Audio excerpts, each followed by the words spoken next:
Hello and welcome to another Modern Mind Ancient Book. Tonight we're going to close out the book of Numbers. We have made it basically through the entire Torah. There's one more book, but it's Deuteronomy, Deuteronomio in Spanish, which is the second law.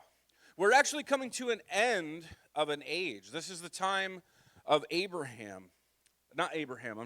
time of Moses. So, this is a very short period of time. This is just 40 years. Yet there's 5 entire books dedicated to just this 40 years, which says a lot about it. Now, the fact of the matter is that this 40 years sets the tone for the entire Bible.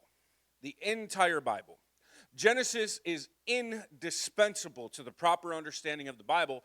And when you get to the law, what you find is that you're just like them. That's a fact. There's nothing in the Torah that you haven't done.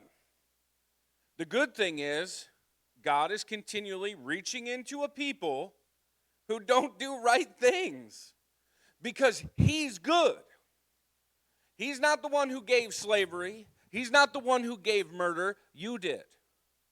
Because we listened to the wrong voice. It's all about the seed war. There's her seed and there's his seed. His seed being the adversary, her seed being the one who will eventually crush the adversary. This earth will be redeemed. That's fact.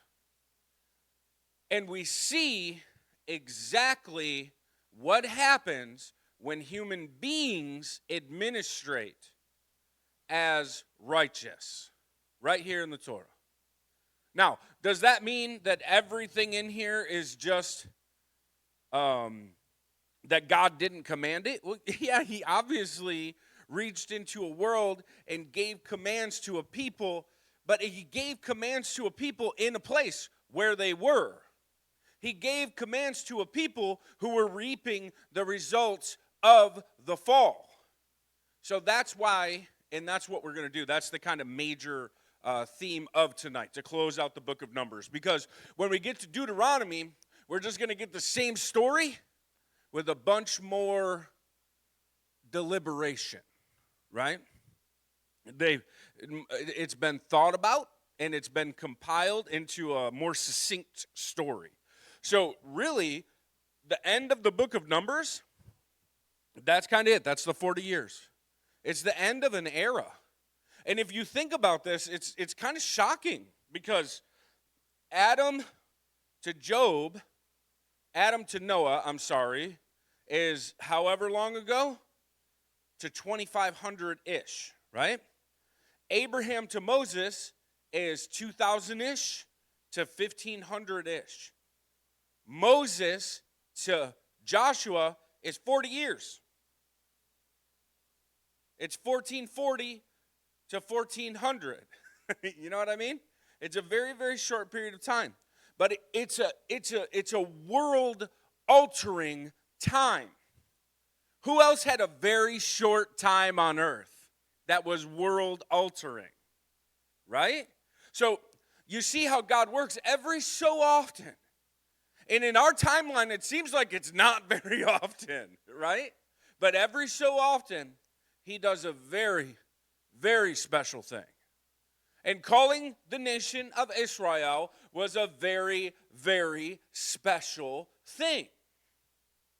What it does for us, Galatians tells us, is that it's the schoolmaster that leads us to Jesus.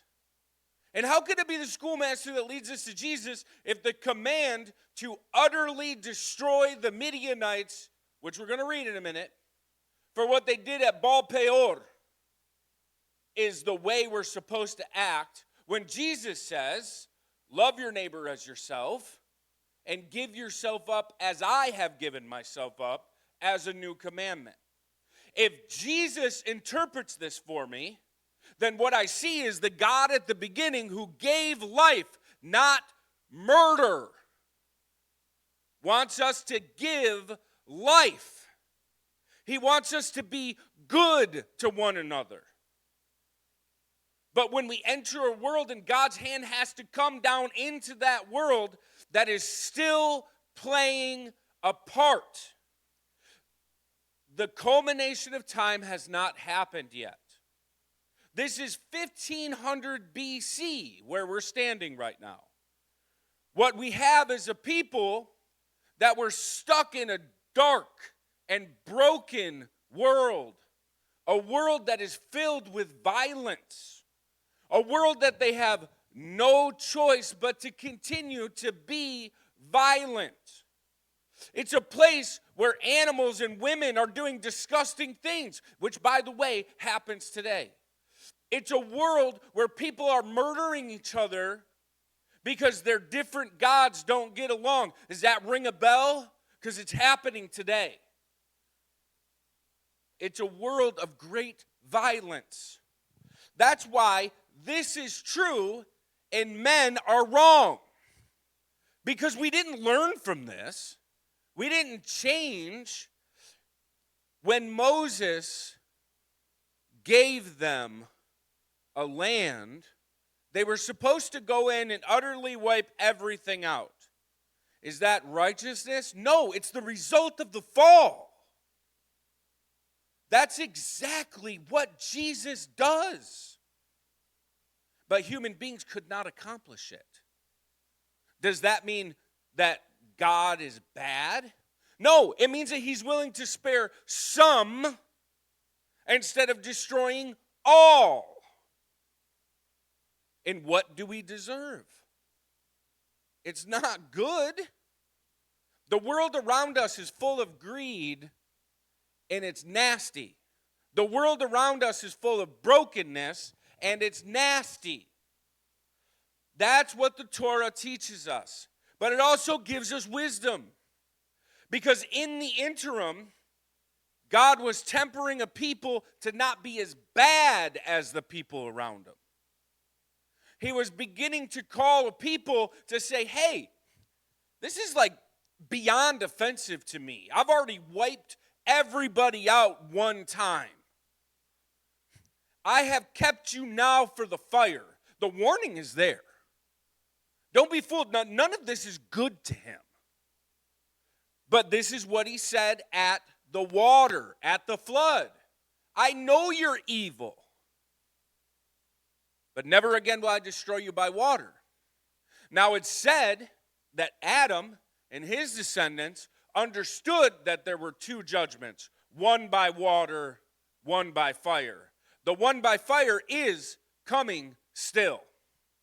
The culmination of time is not yet. So just for the modern mind, you have to understand that the Bible gives us majesty to God. It writes itself in a conceptual way that gives majesty to God. But that doesn't mean that God wants slavery. If he did, he wouldn't have created us to be fruitful and multiply with a man and a woman becoming one. He would have created us to make swords and go to war. But that didn't happen until after the fall. The results of this is not God. And that's what Jesus taught us. But what it does do is it gives human beings the opportunity to be what they said they wanted to be. You want to be like me? Let me show you how hard the lesson really is. I told you death entered the world. This is what it looks like. Now kill these animals all the time. Think about death all the time. Give me your treasures, its blood and its flesh. Because that's what I require for sin. I require blood and flesh. This world is bound for the fire. That's why the sacrifices are burnt completely. It's all conceptual.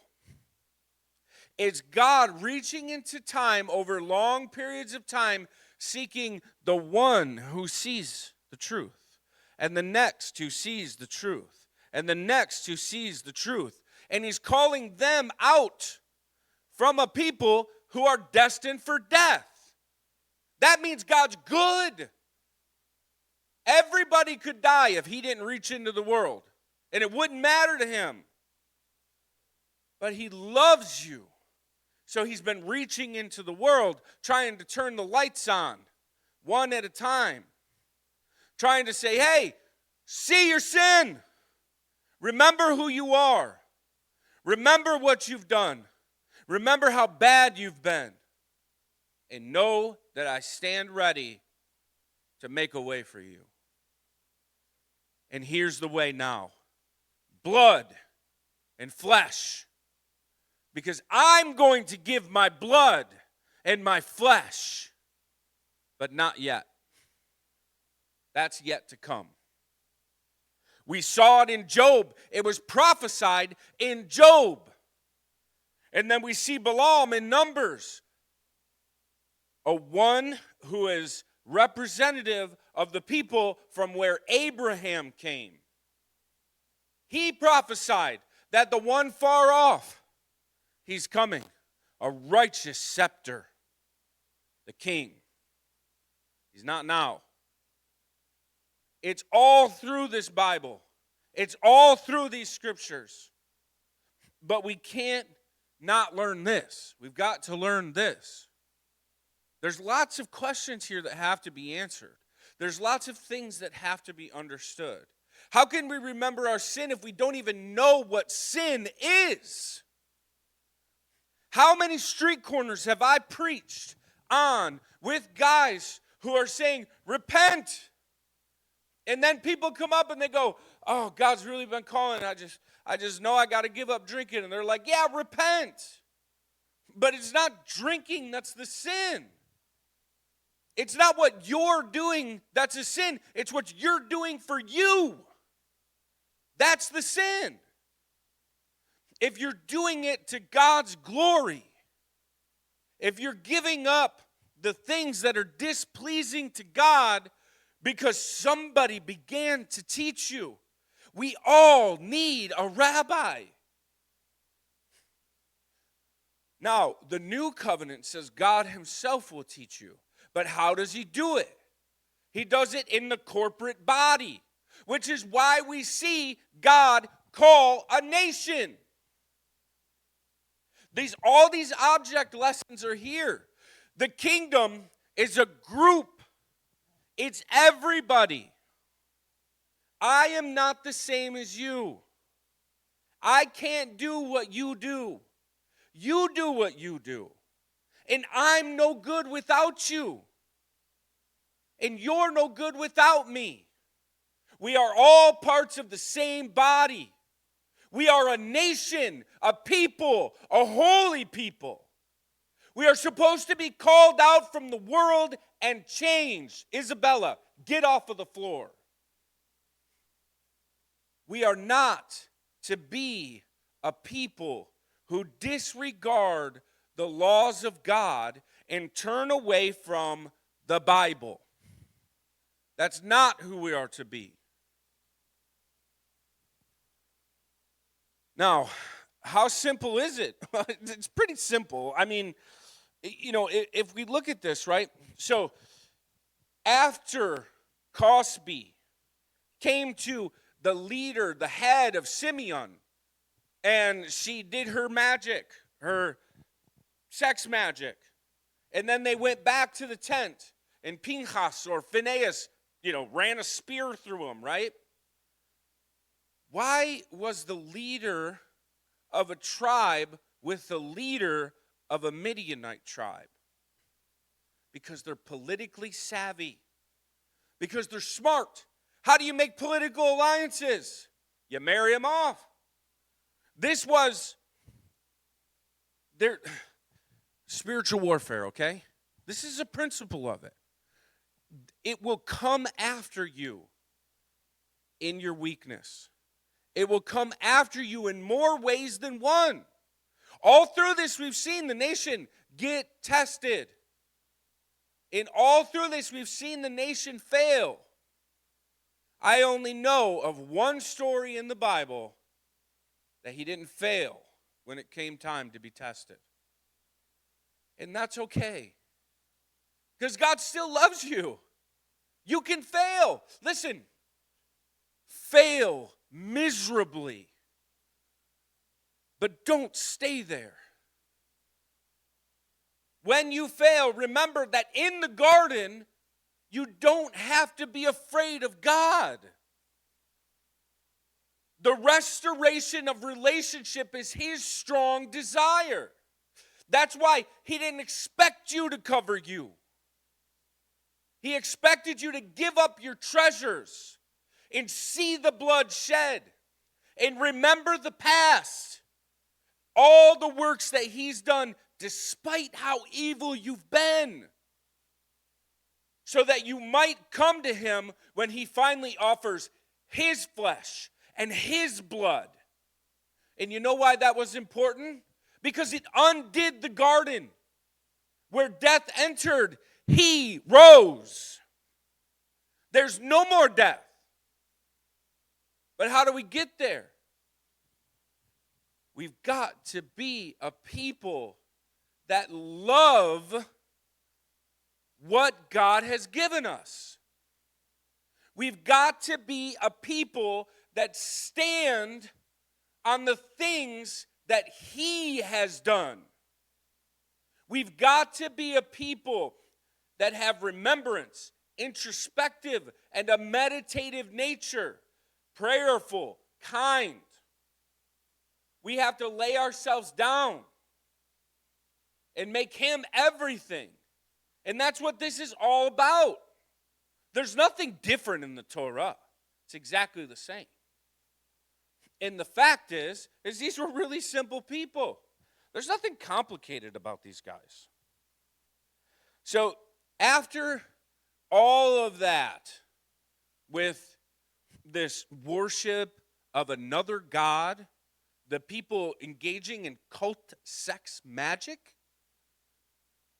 he first calls them back. There's the whole, the thing to be lifted up, and, here's what Egypt really looks like, and now you're dying. You sure you want to do that? And they go, oh, we made a mistake. And then he says, good. Let's move forward. That's a good God to me. So here we are. Take a census of the people. Now listen. Reuben, Israel's firstborn, Hanok, the family of the Hanokites. So how really deliberate and deep does your theology need to be? I don't know. I just know that Hanok is the Hanokites. You know what I mean? You don't have to go and create this, elaborate thing where you write 37 pages on 2 words. It doesn't have to be that way. You can be Hanok's kin, the Hanokites. It's good enough. You're from a people that have a tradition. That's what matters. And in whose name are you known? That's what matters. Are you known by your name? Are you known by Donald Trump, Barack Obama? Are you known by liberalism or conservatism? None of those are righteousness. It's all just this world, and it's set to burn. I want to be known by my rabbi, Yeshua. I want to be known not by the kingdom I served on earth, but the kingdom I told everybody about on earth before it came. Because it's true, and it is coming. Jesus is king. He's king of the righteous, and he's king of the dead. And he's going to judge both. And I don't want anybody to be found in the camp of the dead. Because I deserve it too.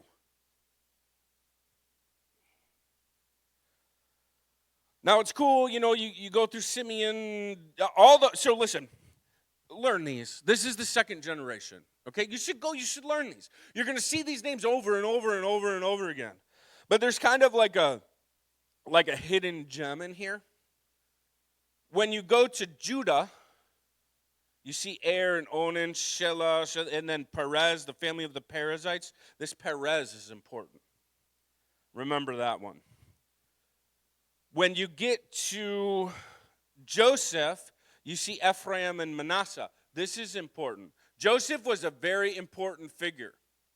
We make light of it because he just was like a thing. He was sold. His family was spared. Oh, and there's Moses. And Moses becomes really important. But, dude, this is phenomenal. Because when Jacob blessed Manasseh and Ephraim, he crossed his hands. And we're going to start seeing the results of that. Not only that, Manasseh and Ephraim, they became the northern 10 tribes. The ones who were cast out by their brothers. It's a whole other motif. Joseph's story doesn't end with Joseph and end with Jesus. There's a motif in this Bible. And that redemption of those, the redemption of Joseph, is very, very important.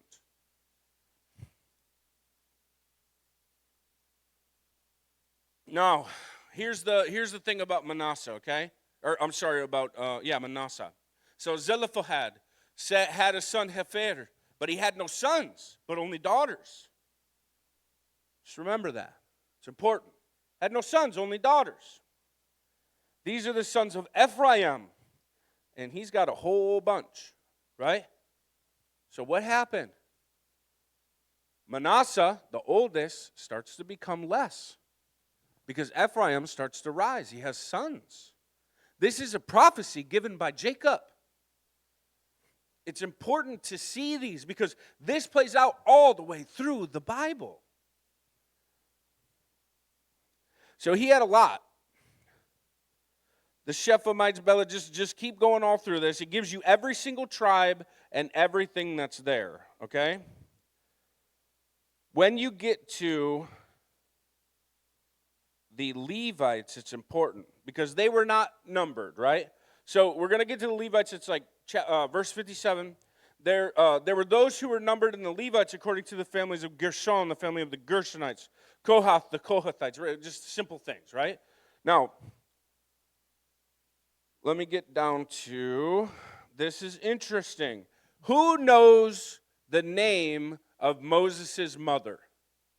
We know his sister Miriam, right? And we didn't learn her name in in the Exodus story. We didn't learn her name. We actually learned it a little bit later, right? So we know that Miriam is the sister who drew him from the water. But what's Moses' mom's name? I can guarantee you that most Christians do not know her name or where to find it. But it's right here.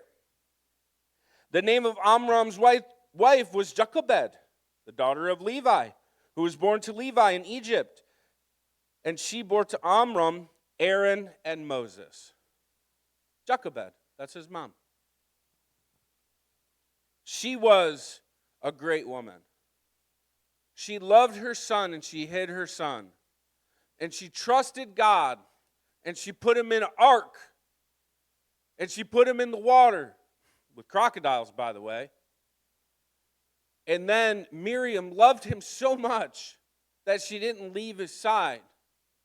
And she made sure that when Hatshepsut picked the basket out of the water, that mama got to breastfeed the boy. Right? These are good people. These are oppressed people, but these are good people. And it's important to note that because today, the world is falling for the Jewish people are bad. We're kind of looking like 1934 again. It's starting not to look real good out there. And Christians will use the Bible to say that Jews are bad. But I tell you this, if you judge them, you judge you, because you ain't no different. Wait until we get to church history if you think Christians are righteous. I promise you, it is more ugly because there's a lot of us, and we've done a lot of bad things. But Jesus is good, and God is good. So he doesn't look at you that way. Just like when Balak told Balaam, curse them, God said, I see no fault in Jacob. Even though we've been reading about all the fault. It's because God is good. There's no difference from the Brit Chadashah, the new covenant, than anything in the Mosaic covenant. The Mosaic covenant, however, was an agreement where the greater would be served by the lesser, and if they didn't, they would pay a price. This is a God reaching into a world that was already structured that way. The Assyrians had a program. They made suzerain or vassal treaties with all the nations around them. And they were vicious. And Israel was soon to be a vassal of Assyria. This structure existed already. There were already kings. And this is how it worked. I have 10,000 troops. You will empty your storehouses and give me everything and open the gates, and we will come in and do what we want to. And then we'll leave. And I'll come back next year, and you'll give me everything I want. And if you don't, I will kill you all. Everything. And then the people would be like, hey, come on in. Come out. Oh, we won't see that. Hurry up, get done, boys. That's how brutal the world was. Read ancient Near Eastern history. Pick up something on Assyriology. It's worth the read. It's a dark and twisted world. And God was reaching into it. And he made a vassal agreement with Israel. He called the people out and he said, I love you. I will take care of you. I will create from you a nation. But if you don't, I'll kill you all. Because that's what they recognized. Because it's how they were willing to serve. They were human beings. They couldn't recognize anything else. This is what they knew, sword and shield.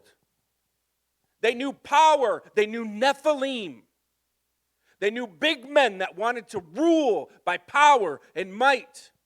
So God had to call people in that world, in that time, for his purpose. His purpose was Jesus. Jesus did not tell us to go conquer. He said, lay down your life. That means that this has to be seen in another way than these actions make you righteous. When Jesus interprets this, I don't see that these things are righteous. I see that God is good. He reached into a world and he called the people despite who they were. And I say thank you for doing the same for me. Because that's exactly what he did for me. Despite who I am. Moses' mom is Jochebed. Remember that. It's right? It's a good trivia thing. Moses' mom. It never tells you who she is. Yes, it does. It's in Numbers. But you don't read it. Come on, let's go look at it. It's right here. It's in Numbers. Chapter 26. Okay, so the law of inheritance. Now, is this normal? That Zelophehad had no sons. That's not normal. That's indicative of something really bad. A man in 15th and the 15th century BC without a man heir is not good. Manasseh was to be the lesser. Jacob prophesied, just saying. When you see something like crossing hands, beware. You're going to find that later. This is later. Now, he had daughters. Do women get property rights? in any other nation in this time? No, they don't. Do they get rights in lots of countries today? No, they don't. We're not better. I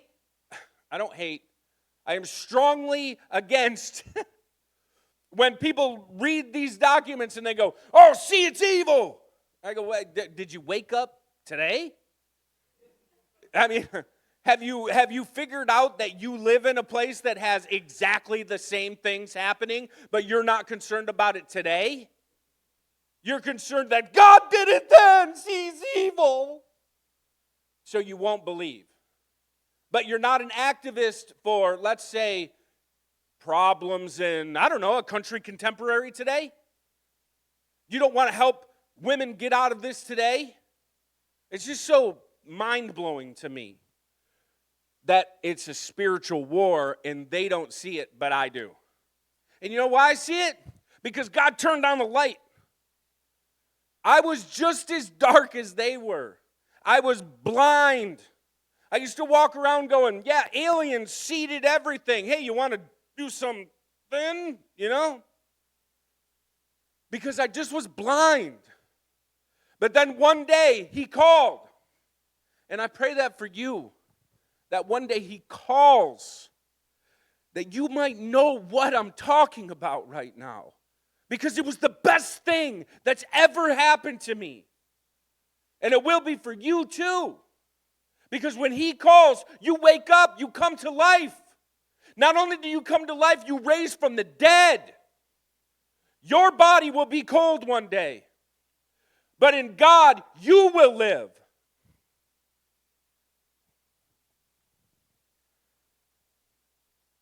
We did the Korah thing last time.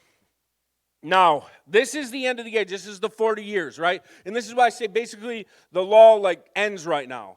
Because Joshua succeeds Moses. It's coming now. So then Moses spoke to the Lord saying, may the Lord, the God of the spirits of all flesh. Well, wait a minute. I thought it was only the God of Israel.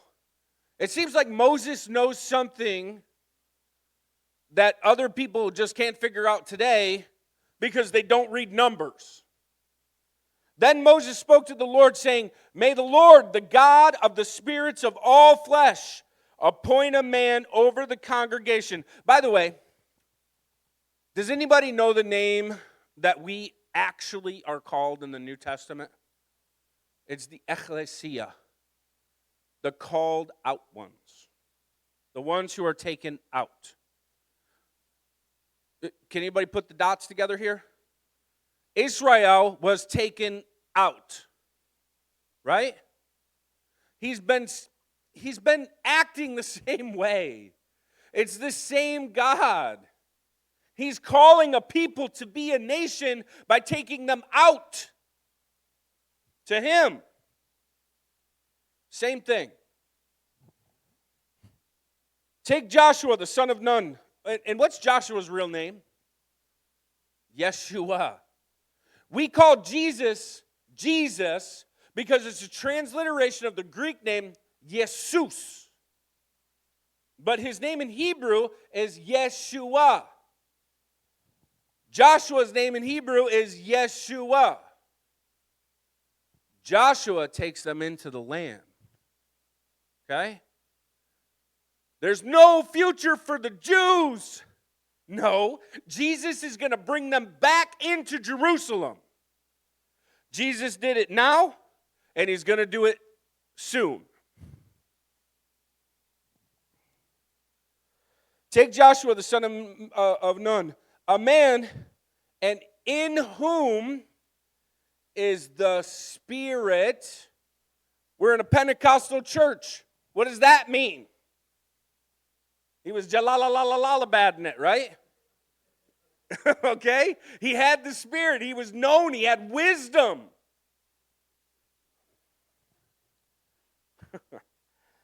And lay your hands on him. And have him stand before Eleazar the priest and before all the congregation and commission him in their sight. God was making a leader of Yeshua. And who did it? Moses. Moses did it. And who appeared on the mountain during the transfiguration with Jesus? Moses. You will see this again. That the sons of Israel may obey him. You go through a bunch of laws again, right? There's a whole system of administrating a land, okay? This is the constitution of a nation. This is when Israel became a nation. When they were in Egypt, they were called the Hebrews. They were still the Hebrews. They were not the nation of Israel. Pastor Shorter, when I interviewed him for this church, he said, you want to know what the difference between this church and a lot of other churches is? This one was created by God. Not because of a church split, not because of brokenness, not because I was arrogant to do it because I wanted to be better than some other preacher, but because he called me here to do this. That's who Israel is. That's how I know a Gentile has the Spirit. You know how I know? They keep the law.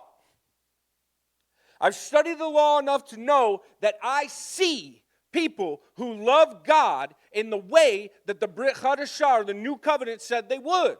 That inside of them, the Spirit is speaking the law, and they're doing it. Because I can recognize its words in their actions. That's why I stayed in this place. I'm so grateful for this little building and for Pastor Larry and for all my friends and for this. It's a great place to be. But this is also the place that by God's grace and mercy, I don't have any affiliation with Assemblies of God. But Larry is kind. He's good. And so he lets me do this. This is so different than, I am an odd Christian. Because in truth, I'm not a Christian. I practice the purified Judaism of Jesus. I believe that my one goal in life is to convince you to celebrate the Shabbat every Friday. Not because I want you to be a Seventh-day Adventist. Cast off every denomination. Throw it away. Follow Jesus. Do what he did. Love him for who he was. He was a Jewish man in the first century, born under the law, and he loved the law. And I want you to too. But I want you to do it in the freedom of Jesus. Not under the rabbis who I don't need all of this stuff. I have the one who made me clean. I have freedom. And I love this Jewish man. He's my king. It's not Manning First Assembly. I'm not an Assemblies of God guy. I have no denomination. Just Jesus. All right, we go through all the feasts. This 7th month. What's the 7th month? Can anybody tell me? Passover. Right? Tells you, celebrate Passover. Got to celebrate Passover.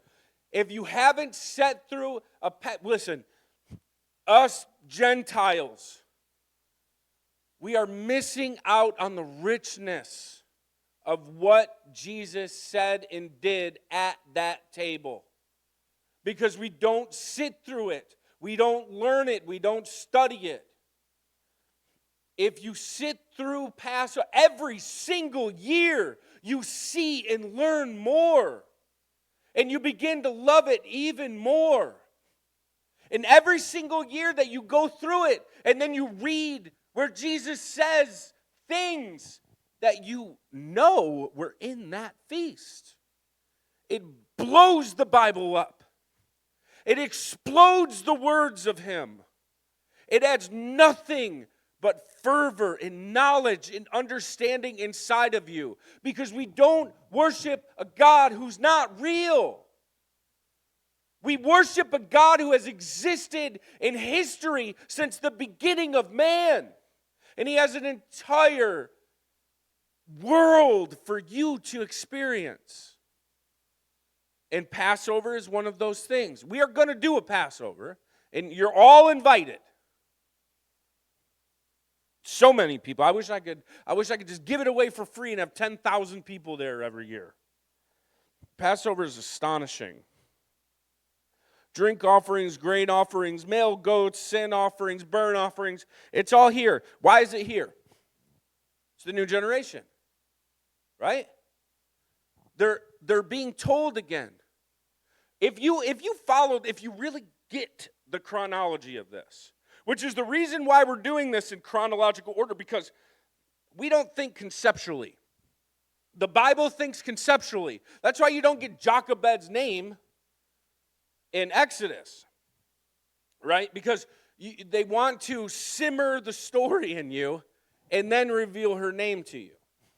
It's like this constant morphing of what you are. For me, it's like information technology. It's like the best forms of teaching. I don't tell my kids the intricacies of mathematics. I teach them 1 + 1. And that's what the Bible does. It's like, hey, he got put in the water, and he got taken out of the water, and then he was raised in Pharaoh's court. And then later on, you're like, oh, wait a minute. Isn't that the sister? Is that the sister? Is that the sister? And I love that it doesn't tell you right away. The Bible makes you think about the things that are happening. It's all conceptual. It's actually fantastic teaching methods. Because the people who get fully engaged are constantly wondering. There's more questions in each section than there are answers. A lot. And for me, that was like an obsessive driving force.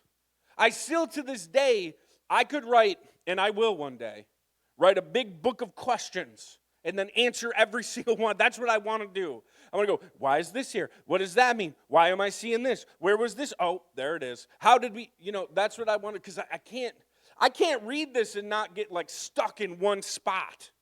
I spent 10 years in Genesis. I couldn't escape. I tried. Not that it was really good. I love it. And that's one of the reasons why I tell you, if you don't know Genesis, you don't know the Bible. Because I just got stuck.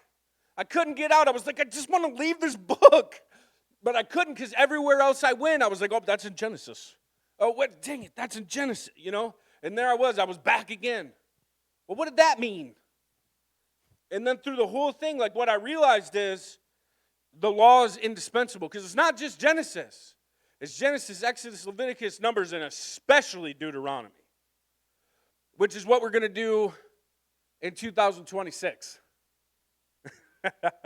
Because the next couple weeks we're going to be away and all that thing. So just public service announcement. We're going to be out of town visiting family and all that kind of thing upcoming here. So we're going to start Deuteronomy January, whatever that Friday is. That being said. So the law of vows. Listen, when you speak, it means something. The ancient mind did not have idle words, right? You weren't like, yeah, I'll be there tomorrow, and then wake up in the morning and be like, man, I'm not doing that. That's not how that works. That's not how you said you're going to be there, you're going to be there. You said you're going to do something, you're going to do it. Your word is who you were. We're kind of losing that. I mean, there's still some people that have it, but just be aware that this is an ancient thing. Now, this I like, because this is like, God is a misogynist. And if a woman makes a vow to the Lord and binds herself to an obligation in her father's house of her youth, so she's young, 16-ish, something like that, right?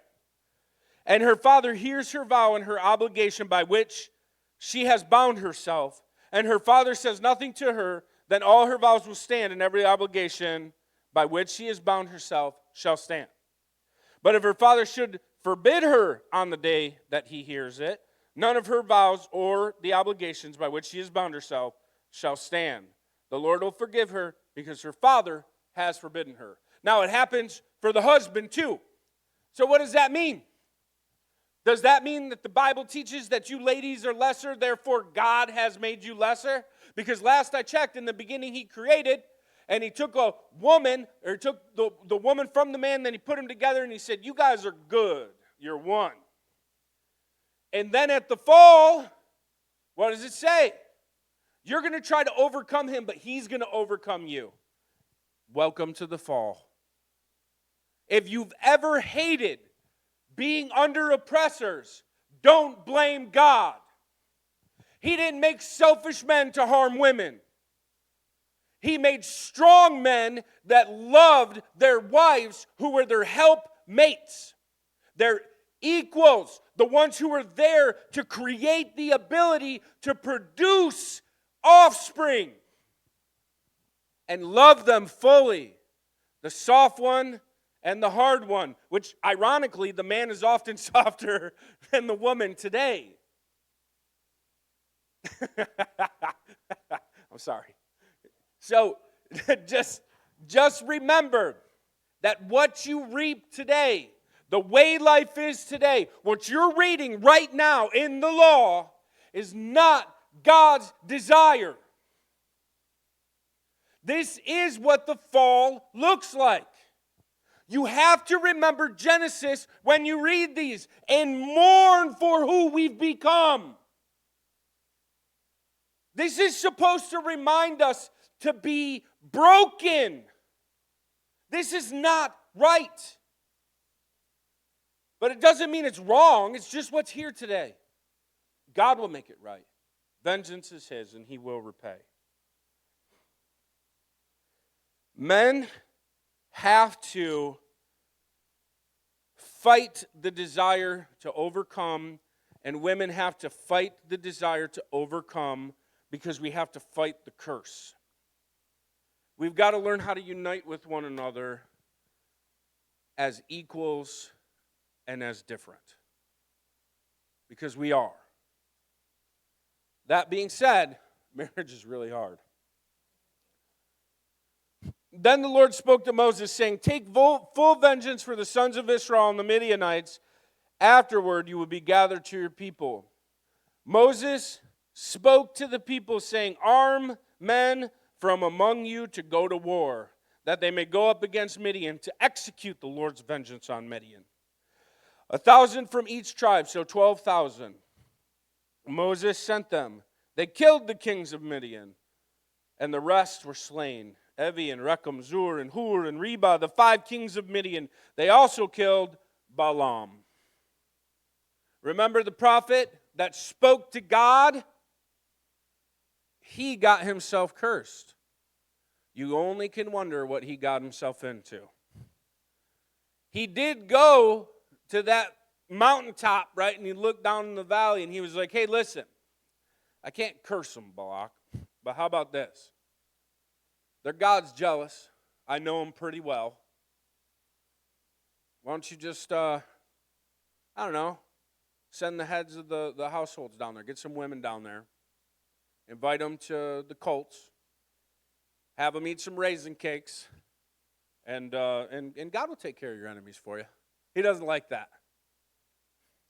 So Balaam became the accuser. He became the other seed. And we talked about this from last week. To me, what this shows me is that there's just no line that's righteous. So Balaam wasn't from the Hebrews. He was a descendant of Abraham. He was in the region, and they had a form of religion that could meet God. Legit.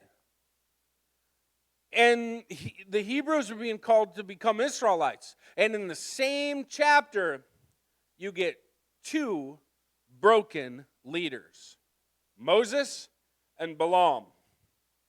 That old ancient line, the Zadok, the Melchizedekian line thing. And then you have the Mosaic line. Both fell in the same time. I see that as all very prophetic. And I love it.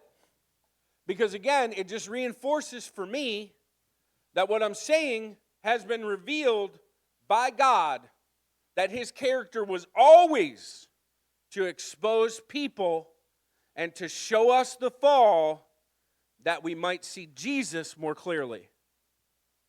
Because if you don't know you're broken, if you don't see yourself as acting in all these ways, then how can you see Jesus clearly? He just becomes another prophet. But he's so much more than that. So Balaam dies here too. Now, Moses is going to die soon. Just saying. Now, the Israelites are told to kill all of the women who have been with a man and to keep only the virgins. And that's exactly what they do. And then they divide those people up. And some of those people, it's not 10% though. It's weird. The math is weird. I think that points to something. If we had another hour, I would talk about it. But it happened. There were humans taken. There were slaves taken from this. But they were virgins. There's a motif that runs through the Bible, okay? Now, let's play both sides of the fence. If I am an anti-Bible person, then this is what I say. Clearly, God told them to take slaves. And they're right. Clearly, God told them to take slaves. That means God is bad. But since I follow Jesus, and my rabbi interprets it for me, I go back and I look and I say, clearly, creation never called for slavery. And my king, who is the true God of creation, told me that I should be willing to die for another, not make them serve me. So what do I see? I see thorns and thistle and death and murder. I see pure brokenness. I see his seed and her seed. I see the mix. I hear Jesus say, "Get behind me, Satan," while talking to Peter. Tell me that wasn't a shocking moment. And if you actually sit and think about what Jesus said to Peter, it might give you pause. And when you go back and read stuff like this, you might go, ooh, spiritual warfare is really challenging. And the world is really dark. And how difficult it is to live here. But then you come to guys like, and I'm skipping ahead a little bit, but guys like David, guys like Joshua, and you just got to look and know that God didn't want this. He didn't want this. You did it. Don't blame him.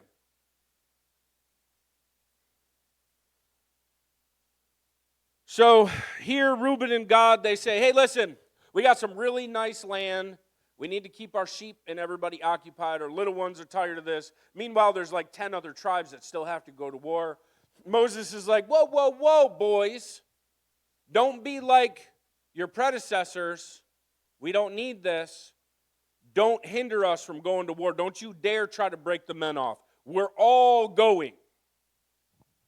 And so they make a deal. They say, yes, it's fine.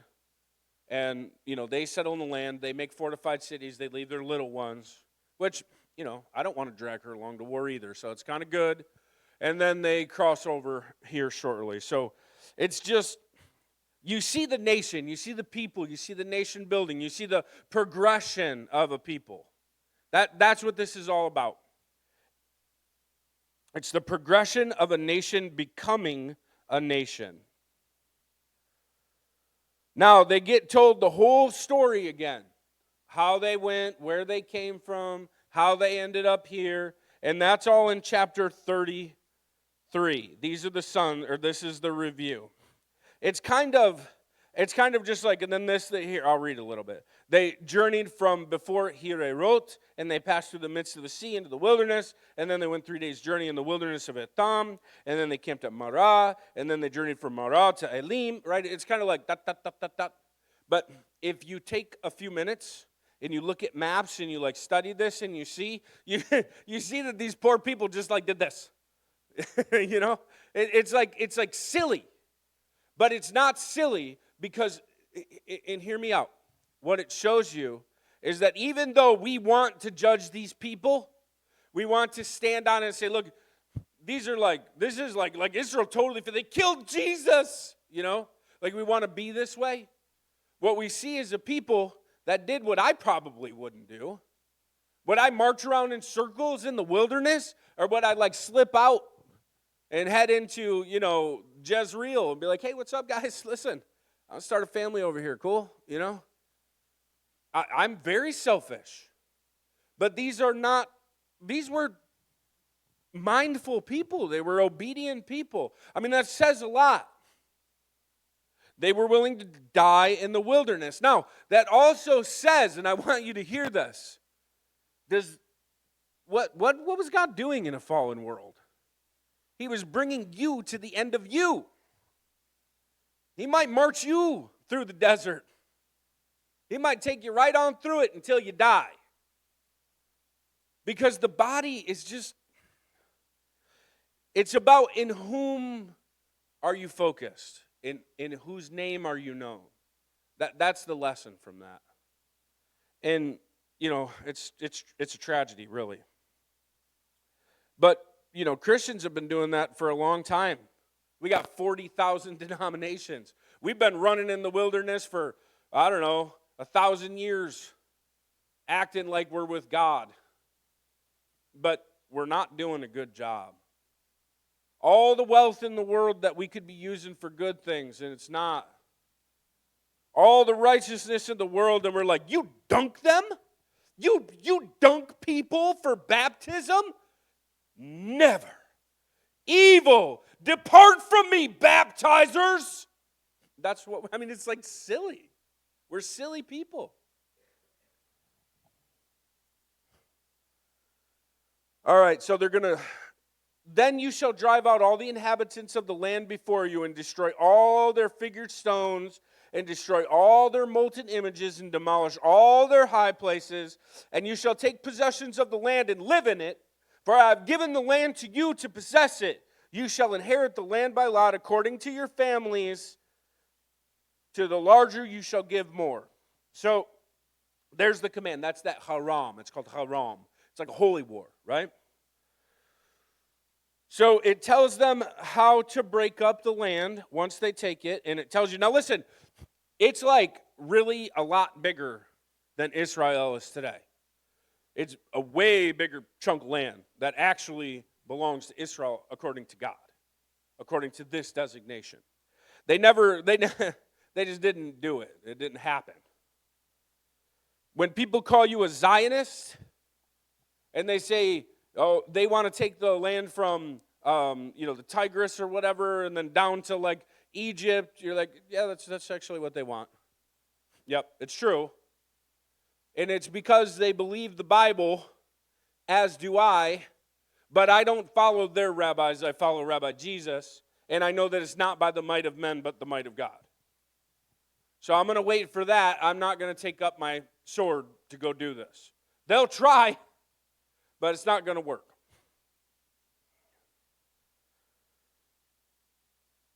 There are cities for the Levites. This is interesting because the nation was comprised of a people who were called by God to own land and give it as an inheritance to their children, which is the reason why, see, Jewish people aren't greedy. They don't have wealth because they're greedy and they take everything from everybody. They have wealth because they have like 3,500 years of tradition that says you will gain wealth and you will pass it on to your children. We would be well to start practicing things like that. Now, in the middle of each of these places, there were designated places that Levites would be at, where you could go and you could meet with somebody who was well versed in the things of God and who would judge the surrounding areas. It was a theocracy. God was the king, and these wise people They were the administrators, the judges, which is about what's about to happen. We're going to go in from the calling and the creation of a nation to the time of judges, right? Here's the beginning of it. The Levite cities set the tone for the judges because the Levites were to judge the people. The Levites were to administrate for the people. The Levites were to offer the offerings. You had a system set in place. When someone killed somebody on accident, because there was a law, you take a life, I take your life. If you accidentally take a life, the blood avenger couldn't take your life if you fled to a Levite city. So that's how that worked. It's an interesting thing because these are royal documents. You realize that? We're reading royal documents. This is not like a small thing. It's a big thing. It's an interesting thing. And if you really study it, it's really, really interesting. Okay, so there's only one weird thing in here. So there was something called a jubilee that's designed in the law. So on the 50th year, everything that had been traded, bartered, lost to debt, whatever, had to be automatically reset to its original owner. It's like the 2030 thing coming up, if you want to imagine it that way, right? But that's a fake jubilee. The real jubilee is kind, where God said, hey, all debts, all land, all everything has to be just completely reset because you guys are this is why, because people are so greedy. If I can get you to owe me, and I can get you to owe me for generations, I can own you and your family. And that's what happens. The more wealth you gain, the more arrogant you become, the more controlling you become, and then the next thing you know, you got a bunch of Nephilim running the nation. Warlike, nasty men. So they had a system set in place that every 50 years, so you only got to be super wealthy for like 1.5 generations. After that, it all got reset. It's wise. Now, Zelophehad's daughters, again, this Manasseh thing comes up, right? Because what was going to happen to Manasseh? He only had daughters. So if they married into another tribe, then that land would be perpetually owned by another tribe, not Manasseh. Manasseh would lose land. It wouldn't be a fair distribution. And so what happened is they had to marry in their own family and ended up actually marrying their uncle's kids, which is not kosher, pun intended, by today's standards, So what we're looking at is actually, if you know your history, copying Abraham. Right? Just saying, that happened. So they copied Abraham. They had to marry into Manasseh, okay? So it ends with this. These are the commandments and the ordinances which the Lord commanded to the sons of Israel through Moses in the plains of Moab by the Jordan, opposite of Jericho. Deuteronomy's next.